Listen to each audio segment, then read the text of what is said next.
Welcome to our channel. Today we how to scale cybersecurity with Cylera, complete guide step by step clearly. In this video, we will guide you through scaling cybersecurity with Cylera. First, understand your current cybersecurity landscape. Assess your existing security measures and identify any gaps. Next, familiarize yourself with the Cylera platform. Explore its features and capabilities to determine how they align with your needs. Once you've done your research, set clear cybersecurity objectives.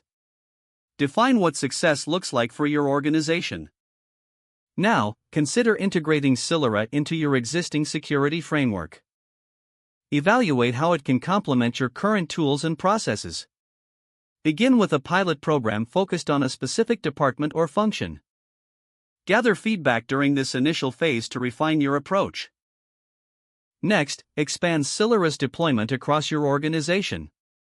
Ensure all teams are trained to use the platform effectively. Monitor the integration closely for any issues.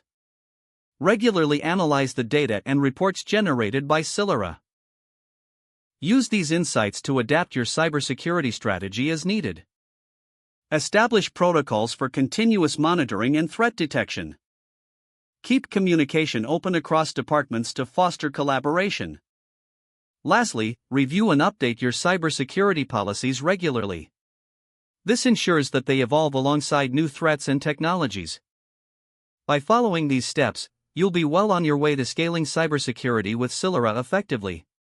If the page does not load, refresh the browser or try again in a private or incognito window.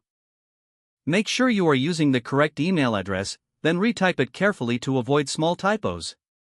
If your password is not accepted, use the reset option and create a new strong password you can remember.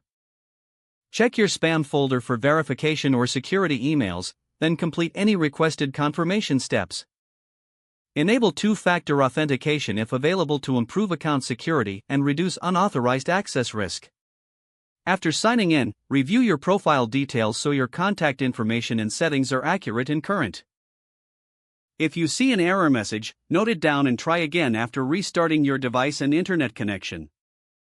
Don't forget to like this video and subscribe to our channel for more step-by-step tech guides.